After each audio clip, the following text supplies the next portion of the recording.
오늘 말씀의 제목이 환난 중에서 위로하시는 하나님이라는 제목입니다. 오늘 기도의 제목을 삼기를 원합니다. 늘 수요 예배 때 말씀을 전하면서 저는 늘 그 말씀을 전하는 그 목적은 하나입니다. 어떻게 해서든지 이 본문을 중심으로 우리의 기도 제목을 찾아낼 수 있을까 하는 것입니다. 그냥 성경 지식을 배우는 시간도 아니고 그냥 듣는 시간이 아닙니다. 오늘 말씀 가운데서 내가 이런 부분을 기도해야 되겠구나 하는 부분들을 오늘 발견하는 시간인데, 오늘 꼭 여기서 기도 제목도 하나 찾을 수 있는 우리 성도님들 되었으면 좋겠습니다. 특별히 환난 중에서 위로하시는 하나님이라고 그랬는데, 환난이 없으면 위로가 필요가 없죠. 고통이 없으면 위로가 필요가 없습니다. 예수님께서 이 땅에 오실 때 내가 누구를 위해 왔다고 말씀하셨습니까? 세리와 죄인들을 위해서 오셨다고 말씀해 주셨는데, 사실 그 말씀은 반은 맞고 반은 아닌 것 같잖아요, 그죠? 예수님은 온 인류를 위해서 오셨습니다. 부자도 위해서 오셨고, 가난한 사람을 위해서도 오셨고요, 건강한 사람 위해서 오셨고, 또 아픈 사람도 위해서 오셨습니다. 유대인을 위해서 오셨고, 이방인도 위해서 오셨습니다. 그런데 왜 세리와 죄인을 위해서 오셨다고 말씀하셨습니까? 그들이 나를 쓸 데 있다고 말하기 때문이다, 이렇게 말씀하셨습니다. 그들이 나를 필요로 하기 때문이다. 그러므로 우리가 환난 중에서 위로하시는 하나님이라는 사실 제목은 반은 맞고 반은 틀린 말입니다. 하나님은 우리가 평안할 때도 잘 나갈 때도 위로하기를 기뻐하시는 하나님이십니다, 여러분. 그런데 왜 하나님은 환난 중에서 위로하시는 하나님이 더 제목으로 맞을까? 우리가 환난 중에서 비로소 아버지 하나님을 찾기 때문입니다. 하나님은 늘 옆에 계시는데 우리가 하나님을 잊고 사는 것 뿐이죠. 여기 보혜사, 성령님이라 그러는데, 보혜사라는 뜻이 곁에서 나를 돕는 자, 이런 뜻을 갖고 있거든요. 곁에서, 이 곁에서가 중요하지 않습니까? 저 멀리서 야 그래 내가 알았어, 좀 신경 쓸게, 이게 아니라 달려오려, 맨발로 달려오셔서 내 옆에 탁 붙으셔서 너 나 찾았냐? 지금 너 나를 필요로 하니? 하면서 오시는 분이 성령님이라는 것이죠. 얼마나 고마운 말씀입니까? 오늘 본문에 함께 읽으신, 저를 다 볼 수는 없었지만 오늘 본문을 계속해서 보시면 사도 바울에게는 굉장한 지금 환난이 있습니다. 내적 환난, 외적 환난이 있는데, 내적 환난은 교회 내에 환난이 있었습니다. 교회 내에 소위 그 교회를 해치는 무리들이 나타나서 당신이 무슨 사도냐 이거죠. 사도는 예수님 당시에 제자들만 사도지, 당신은 예수님 곁에서 사역하던 사람도 아니고 제자도 아닌데 뭔 사도냐 그러죠.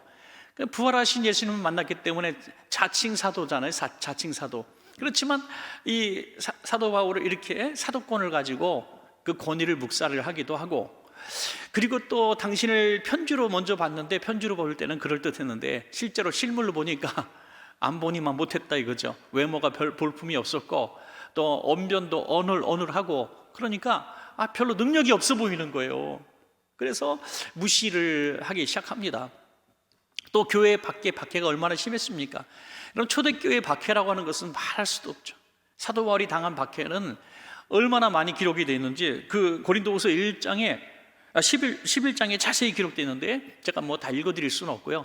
내가 수고를 너무나 넘치도록 하고, 또 옥에 갇히기도 하고, 매도 수없이 받고, 여러 번 죽을 뻔했고, 태형도 매도 엄청나게 많이 맞았고, 내가 얼마나 많이 힘들었으면 헐벗고 줄이고 내가 사망에까지 갔다 왔다, 사형 선고를 받은 자처럼 살았다, 이렇게 말씀하고 있습니다.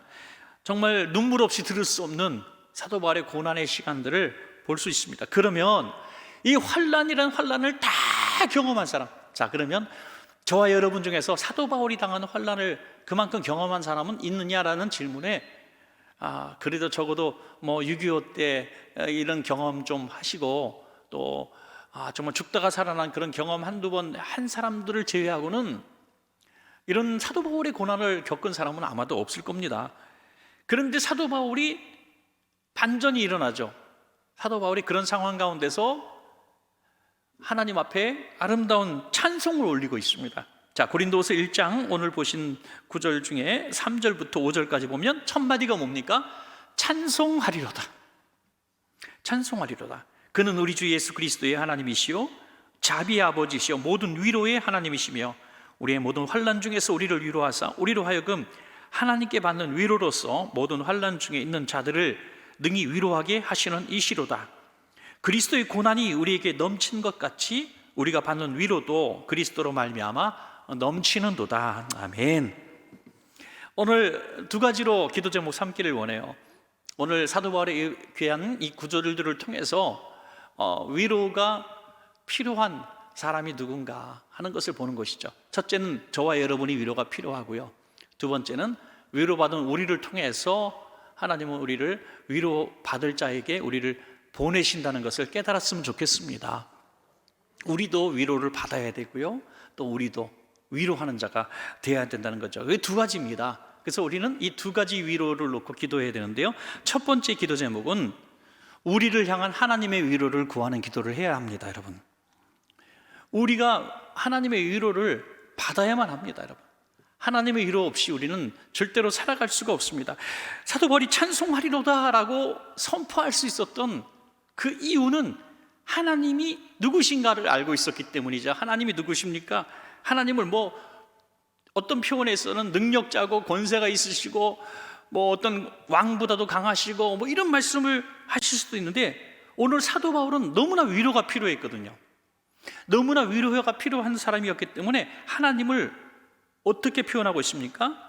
자비의 아버지, 모든 위로의 하나님, 우리의 모든 환난 중에서 우리를 위로하시는 하나님. 할렐루야.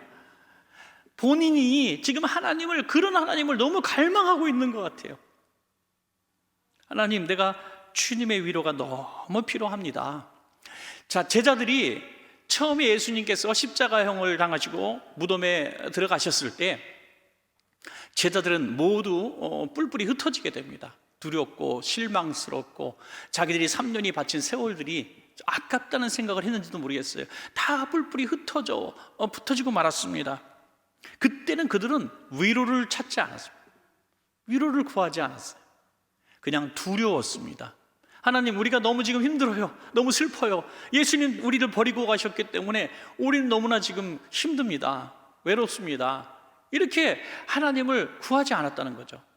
그냥 두려워했습니다.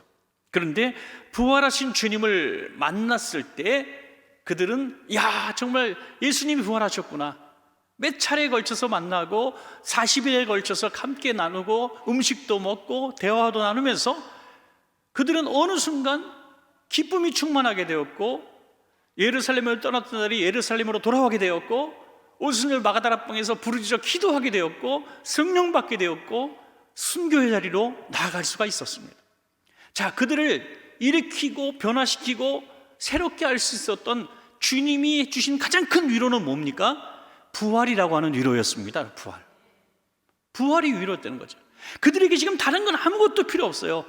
예수님만이 위로인데 예수님 죽으셨잖아요. 그러니까 위로의 대상, 위로받을 수 있는 길은 하나도 없습니다. 그런데 예수님이 부활하셨습니다. 여러분, 우리가 사랑하는 가족 너무나 일찍 이렇게 또 우리 곁을 떠날 수도 있습니다.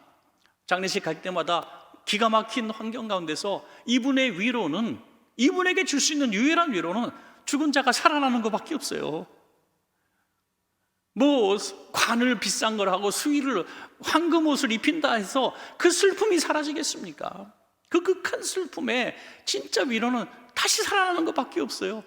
그러면 우리가 그리스도인으로서 정말 그런 고난, 사별의 아픔 속에 느낄 수 있는 최고의 위로는 살아계신 부활하신 예수님을 우리가 경험하는 겁니다. 왜? 주님이 부활하셨다는 것을 믿는 사람은 주님의 약속을 믿는 사람이 되었고, 주님이 하신 말씀을 믿게 되는데 뭡니까? 너희가 마지막 날에 다시 살리라. 주님께서 하신 그 약속의 말씀이 예수님 부활로 증명이 되어진 것이 믿어지는 것입니다. 여러분, 그러면 위로가 되는 거죠. 우리 성도님들 장례식장에서 위로하고, 이 세상적으로 말하면 정말 혼절이라도 해야 될 것 같은 상황 가운데서 오히려 위로하는 분들 한 번씩 허그하면 괜찮아요. 천국에서 만날 텐데 와줘서 고맙습니다. 이런 말씀하시는 거 보면요, 정말 그분이 여기서 설교를 해주셨으면 좋겠다 하는 생각 들 정도로 너무나 존경스러워. 그분은 지금 다른 데서 위로를 찾는 게 아니라 다시 살리라는 것을 믿기 때문에 위로가 된 겁니다. 여러분, 그 무슨 위로가 되겠습니까? 그래서 오늘 하나님이 우리를 향한 하나님의 위로를 가장 갈망하는 분들이 계시다면 하나님이 주실 수 있는 선물 때문에 위로받으려고 하지 마십시오. 어떤 문제가 해결되어지고 돈 문제가 해결되어지고 질병이 떠나가고 건강이 회복되어지고 여기서 하나님의 위로를 찾으면 우리는 굉장히 헤매게 됩니다. 하나님이 살아계신 하나님으로 지금 나와 함께 하시고 보혜사 성령님으로 나와 지금 함께 계시다는 사실을 믿음으로 위로받으시기 바랍니다. 여러분, 이게 진짜 위로라는 거예요. 야, 성령님이 지금 내 곁에 계시구나. 이것처럼 큰 위로가, 이 담대함이 어디 있습니까, 여러분? 여러분, 사도 바울도 바로 이런 위로를 받은 것이죠. 오순절 마가다락방에서 그들이 성령 충만함을 받았을 때 그들의 위로는 기쁨으로 나타났고, 또 나가서 예수는 부활하셨다, 예수는 그리스도라고 증거하게 되었다는 거죠. 개인도 그렇지만 교회도 그렇습니다. 교회가 기쁨이 충만한 교회가 되기를 원한다면, 교회가 정말 위로가 넘치는 교회가 되기를 원한다. 야, 저 교회는 진짜 위로받을 교회야. 저 교회 가면 예배 때마다 눈물이 나. 정말 세상에서 지치고 피곤하고 한 주간 동안 죽을 둥살둥 이러다가 야, 나 이러다 진짜 죽는 게 낫겠다 하는 마음 갖고 주일날 왔다가 또 한 주간 살아갈 용기가 생겨서, 그래서 30년 동안 못 죽고 계속 사시는 분이 계시잖아요. 그죠? 왜? 예배 때마다 오면은 주님이 위로하시기 때문에. 주님이 계속 위로하시는 거예요. 예배 때마다 위로하시고, 찬양할 때마다 위로받고, 기도할 때마다 위로받고, 말씀 들을 때마다 위로받고, 구역장님 만나서 위로받고. 이게 진짜 교회거든요. 이게 위로하는 교회.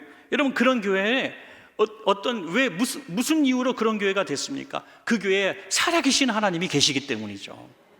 살아계신 하나님을 섬기는 교회는 위로가 넘칠 수밖에 없습니다.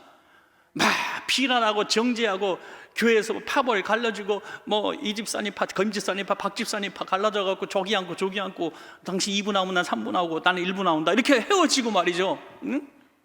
막 그렇게 살아가는 교회가 하나님의 위로가 임하겠습니까? 하나님이 역사하시겠습니까?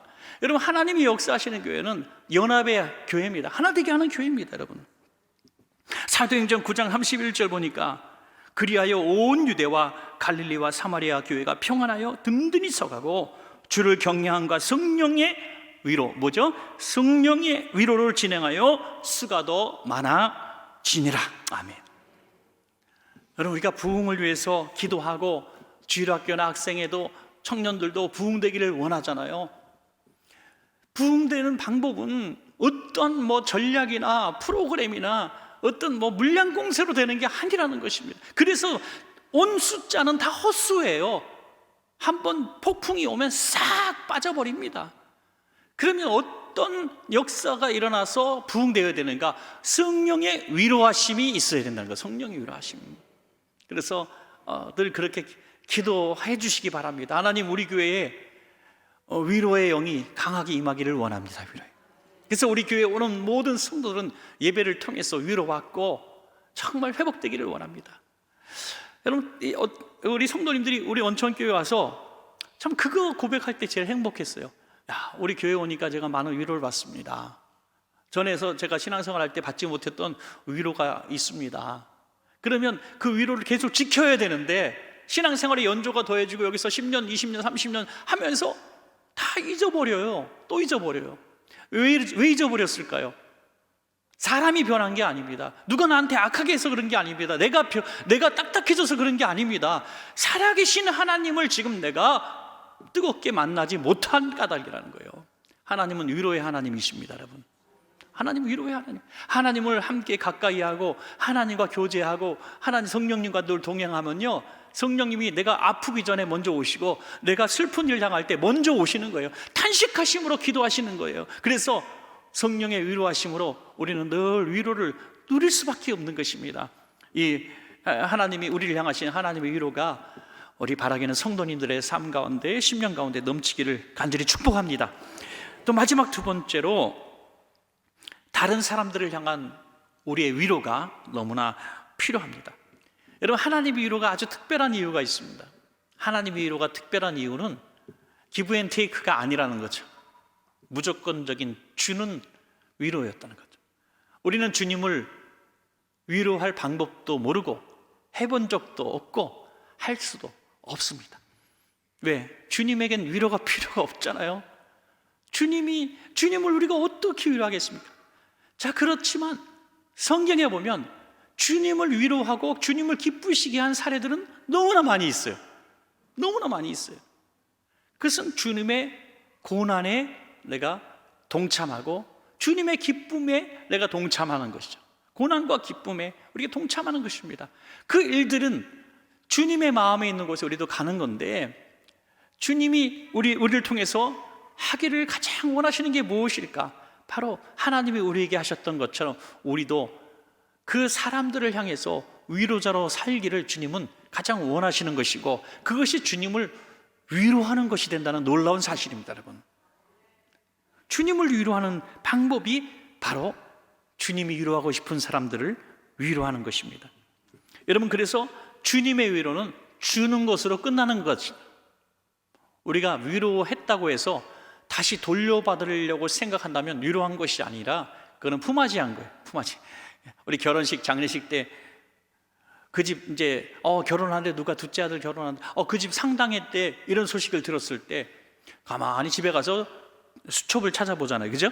그래서 그 집 우리한테 꽤 아는 것도 없네, 안 가도 되겠네, 이렇게 생각하죠. 그런데 딱 보면 이 집 한네 얼마 있어 보고선 또 우리도 쫓아가기도 하고 또 그러죠. 자, 이건 진정한 위로인가요? 장례식 때 그분이 와서 10만 원 줬으니까 우리도 10만 원 똑같이 드리는, 이게 진짜 그런 식으로 모든 걸 판단하는 것이 진심의 위로가 될까요? 물론 이제 안 가는 것보다 훨씬 낫고 또 받지 못했어도 가는 게 참 좋겠지만, 결국에는 이런 모든 주고받고 이게 다 이렇게 계산적으로 살아가게 되다 보니까 결국 우리는 푸념을 하고 탄식을 하게 되죠. 뭐라 그럽니까? 야, 인생은 혼자구나. 그 혼자 된 인생을 누가 만들었습니까? 스스로 그렇게 만들었다는 거죠. 예수님의 그 위로를 우리가 본받으면 야, 인생은 혼자구나, 그렇게 되지 않는다는 거예요. 왜? 여러분, 놀라지도 말고 잊지도 마십시오. 우리가 아무도 기억하지 못하게 조용히 주님의 위로가 필요한 사람들을 찾아가면, 우리가 위로받아야 될 때는 하나님은 10배, 20배의 사람들을 우리를 위로자로 보내주신다는 거예요. 나는 왜 이렇게 교회 안에서 외로울까? 나를 위로하는 사람은 왜 이렇게 없을까라고 생각하지 말고, 나는 얼마나 위로로 심었는가. 가슴이 아픈 얘기인데 너무나 큰 소리 쳐서 죄송합니다, 혼내는 것처럼. 하여튼 그래요. 내가 너무 힘든데, 내가 진짜 너무 위로자가 필요한데 내 편은 하나도 없는 것 같아. 여러분, 항상 심는 것대로 나오는 거예요. 심는 대로 나오는 거예요. 그래서 우리는 꾸준히 위로의 기회를 잃어버리지 마십시다. 위로가 얼마 전에 들은 아주 오래전에 있었던 일인데요. 얼마 전도 아니고 오래전에 있었던 일. 지금 아주 유명한 가수인데, 이분이 이제 한창 이제 젊은 시절에 초창기에 비디오 유출 사고가 났대요. 그래서 아주 사회적으로 지탄받고 이제 매장당하고 너는 끝나. 그 사람들이 정말 자살이다 할 줄 알았던 거죠. 그런 마음을 가지고 마지막 집에 가서 인사나 드리고 가려고 살짝 밤에 살짝 들어왔는데 불 딱 깜깜하게 꺼있는 방에서 아빠가 소파에 그대로 화석처럼 굳어 있더라는 거예요. 들어오니까, 딸이 싹 들어오니까 아빠가 조용히 일어나서 도둑고양이처럼 들어오고 있는 딸을 가서 꼭 끌어안아 주면서 괜찮아 라고 했다는 거예요. 괜찮아. 한참 아빠 품에서 이 딸은 통곡을 하고 울고, 부끄러움과 죄송함과 수치심에 그렇게 통곡하고 울고 다시 살아갈 용기를 회복하게 되었고, 지금은 아주 유명한 가수가 되어 있습니다. 여러분, 사랑하는 여러분, 책망하는 사람은 너무너무 많은데 위로하는 사람이 이렇게 없고, 책망으로는 사람을 변화시킬 수 없지만 위로는 사람을 변화시킬 수가 있다는 것입니다. 여러분, 윌리엄 바클레이라고 하는 대단한 주석가가 있는데요, 이분은 이런 얘기를 했습니다. 인간의 최상의 의무 중 하나가 격려의 의무입니다. 의무라는 거예요. 찬물을 끼얹기는 쉽고 절망시키기는 더욱 쉽습니다. 세상에는 그런 사람들로 가득하기 때문입니다. 그러나 우리는 서로 격려해야 할 의무를 가지고 있습니다. 한마디 칭찬이나 격려의 말로 그 사람을 일으켜 세우기에 충분합니다 라고 했습니다.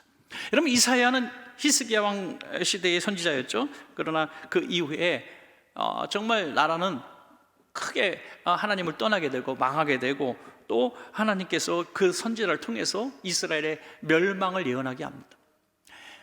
죗값으로 멸망한 이스라엘을 향해서 하나님이 이사야에게 주신 반전의 메시지가 있었죠. 반전의 메시지. 너희는 나쁜 놈들이야. 너희는 죄인이야. 너 하나님 떠나서 우상 숭배해서 하나님이 가슴을 치고 울고 있어. 야, 주인도 몰라보는 것들 막 책망하시고 멸망을 예언하시다가 갑자기 왜 그런 말씀을 하셨는지요. 그러나 이사야야, 너는 이 슬픔 당한 백성들을 절대로 책망하지 말고 그들을 위로해줘 라고 얘기합니다. 그들을 위로해다오. 왜? 나는 그들을 버린 것이 아니야 라고 얘기합니다. 때렸지만 자식을 때린 거예요. 잘 되라고 때린 거예요. 버린 게 아니라는 거예요. 버린 게 아니에요. 그래서 그것이 이사야의 가장 중요한 의무 중에 하나가 바로 위로의 선지자가 된 것입니다, 여러분. 여러분, 우리가 위로도 해본 사람이 하는 거죠. 이게 잘 안 됩니다. 위로의 은사를 달라고 오늘 밤에도 좀 기도했으면 좋겠습니다. 위로가 필요한 사람에게 진짜 위로되는 사람이 있잖아요. 여러분, 우리 교회 안에서도 또 우리 여중고, 동창생고, 대학교 친구들, 직장의 친구들 있지 않습니까? 내가 너무 힘들어요. 지금 너무 괴로워요. 혼자 있는 것이 너무 힘들고 누군가에게 이걸 좀 얘기해서 정말 속을 좀 풀어야 되는데, 그때 생각나는 사람이 누굽니까? 적어도 늘 똑똑한 척하고 사리분별 바르게 하고 똑부러지는 얘기하는 그 사람은 아니었을 겁니다. 늘 그냥 괜찮아, 너 잘하고 있어, 너 정도면 됐지 뭘 그래, 너 그랬던 사람 아닙니까? 왜 그런 사람이 생각났을까요? 왜 그런 사람이 바로 나를 위로했기 때문이죠. 여러분, 우리가 그런 위로자가 되라고 말씀하시고 있습니다. 내가 그런 위로를 받고 싶다면 내가 먼저 그런 위로자가 되면 된다는 것입니다, 여러분. 그래서 교회 안에서도 좀 어떤 조직에 좀 들어와야 돼요. 그래서 조직에, 이게는 마피아나 이거는 거기보다 더 우리는 더 단단한 조직 아닙니까, 사실, 그죠? 우리는 진짜 그리스도의 피로 하나가 된, 한 달마다 성찬식을 피로 혈맹지우를 하는 우리 성도들은요, 이 마피아보다 더 단단한 조직이에요. 그래서 이 어떤 교회 공동체의 기관으로, 또 구역으로, 또 어떤 사역 그룹으로 단단하게 하나가 되면요, 우리가 굉장한 복을 받는데, 그 어마어마한 복 중에 복이 뭡니까? 바로 위로받는 일입니다. 정말 위로가요. 여러분, 기관 식구들 오늘 8여전도에 오늘 이렇게 아름답게 찬양했습니다만은, 여전도에 누가 진짜 힘든 일 만나면요, 제일 힘쓰는 사람들이 바로 이분들이에요. 진짜 나가서 남의 식당 가서 일을 해서라도 돈을 마련해서 채워주고 병원비 대주고 그럴 사람들이 세상에 어디 있습니까? 교회밖에 없어요. 친척들도 잘 못합니다. 여러분, 이게 내가 하나님의 받은 위로를 내가 우리 성도들에게 베풀리라는 이런 삶으로 드러나는, 위로를 갚는 것이 삶으로 드러나는 이런 일이 되었기 때문이죠, 여러분. 오늘 본문에 고린도후서에 제가 퀴즈를 하나 내겠습니다. 오늘 읽으신 1장을 쭉 읽어보시다 보면 1장에 전체적으로 1장 전체에 오늘 24절까지가 있는데, 제일 많이 나오는 단어가 뭘까요? 오늘 고난에 대해서 말하는 고난일까요? 환난일까요? 아니면 위로일까요? 땡입니다. 환난도 아니고 위로도 아니에요. 제일 많이 나오는 단어가 우리라는 단어예요. 우리. 이게 왜 우리일까요? 위로는 혼자 하는 게 아니기 때문이죠. 위로는 너와 내가 있어야 가능한 것입니다, 여러분. 그래서 이 고린도후서 1장을 전체적으로 통해서 한 단어가 탁 떠오르는데 바로 우리라는 단어입니다. 우리는 누구인가? 우리는 위로하고 위로받는 사람들이다 하는 거죠. 위로하고 위로받는 사람들. 여러분에게 지금 탁 떠오르는 사람이 한 사람이라도 있으면 참 좋겠습니다. 성령님께서 얘야, 아무개를 위로해 주렴. 그가 지금 위로를 필요로 하고 있다. 그것을 깨닫게 해주신다면 정말 좋겠습니다. 자, 고린도서 1장 마지막 6절 7절 한번 읽어보겠습니다. 우리가 환난 당하는 것도 너희가 위로와 구원을 받게 하려는 것이요, 우리가 위로를 받는 것도 너희가 위로를 받게 하려는 것이니 이 위로가 너희 속에 역사하여 우리가 받는 것 같은 고난을 너희도 견디게 하느니라. 너희를 위한 우리의 소망이 견고함은 너희가 고난에 참여하는 자가 된 것 같이 위로에도 그러할 줄 알미라. 여러분, 이게 숨겨진 구절이지만 우리 캐내야 됩니다. 우리가 신앙생활을 전투적으로 너무 해왔는지 몰라요. 주님의 고난에 내가 십자가에 내가 주님의 십자가 못자국 난 손에 내 손도 박히고 발도 박히고 가시관도 쓰고 내가 고난하겠습니다. 내가 정의를 지키겠습니다. 막 이렇게 얘기하는데 여기 뭐라고 나와 있어요? 너희가 고난에 참여하는 자가 된 것 같이 위로해도 그래라. 위로도 십자가 지는 거라는 거예요. 위로도 우리에게 굉장한 고통이 따를 수도 있다는 겁니다. 그러나 위로를 통해서, 고난을 통해서 역사함이 있는 것처럼 위로를 통해서도 역사함이 있다는 것이죠. 또 놀라운 부흥의 역사가 일어나고 치유가 일어나고 회복의 역사가 일어난다는 것입니다. 가정에서도 마찬가지는, 오늘 가정에서도 만만하고 쉬운 거 뭡니까? 남편들, 그죠? 또 뭐 자녀들, 아내들 너무나 쉽게 생각하는 경우 많잖아요. 그런데 참 우리는 이거 잘 못하잖아요. 너무너무 어려워요. 너무 어려워요. 네. 너무 쉽지가 않습니다. 그런데 우리 애들한테도, 아주 어린 꼬마한테도 저 위로를 해본 적이 언제 있는가 한번 생각해 보십시오. 참 커버려 갖고 다 그냥 나가버리고 그래서 뭐 그런 기회도 다 잊어버리는 경우가 많이 있겠지만, 사실 가만히 아이들하고 대화의 시간들을 보면 들어주고 격려해주고 위로해줬던 시간들은 너무너무 작아요. 공부 잘 되냐? 시험 잘 봤어? 학교는 어디? 뭐 이런 것들, 계속 그런 거예요. 계속 그런 거. 그러니까 자식들이 부모랑 대화하기 싫어한다고 다 얘기하는데, 싫어하는 게 아니라 듣기 싫어하는 거지. 애들은 얘기하고 싶어 합니다, 부모하고도. 근데 말할 시간을 주지 않아요. 듣기만 하게 하니까 애들이 너무 힘든 거예요. 그러니까 부모랑 얘기 안 하려고 그러는 거죠. 그래서 누구를 만납니까? 친구들을 만나는 거죠. 친구는 내 얘기를 들어주니까. 사랑하는 여러분, 위로는 때로는 듣는 것으로 위로가 될 수도 있고, 때로는 잘못한 걸 덮어줄 때 위로가 될 수도 있고요. 깜짝 놀랄 말도 한번 해주십시오. 괜찮아 하는 말, 괜찮아 하는 말. 이 위로가 가정 안에 있을 때 어떤 역사가 일어납니까? 그 아이가 변화되고 치료받고 회복되기 시작합니다. 왜? 이것이 주님께서 우리를 고치신 방법이기 때문이죠. 여러분 기억해 보십시오. 언제 주님을 만났고 언제 여러분의 신앙이 이만큼 탁탁 계단 올라갔습니까? 환난과 고난 때 아닙니까? 지극히 평범한 어느 날에 갑자기 성령님이 폭포수처럼 임하셔서 내가 주님 위해서 살기로 결심하셨습니까? 아닙니다. 대부분 보면 극한 고난과 환난을 통해서 불로 연다는 시험을 통과해서 우리가 살아계신 하나님을 만났다고 고백합니다. 그 살아계신 하나님을 어떻게 만났습니까? 위로를 통해서 만나지 않았습니까? 위로를 통해서요. 그렇다면 지금 수많은 우리 옆에 가족과 이웃들이, 성도들이 그 고난과 환난 가운데서 위로자를 만나면 우리처럼 일어날 수가 있는 것입니다, 여러분.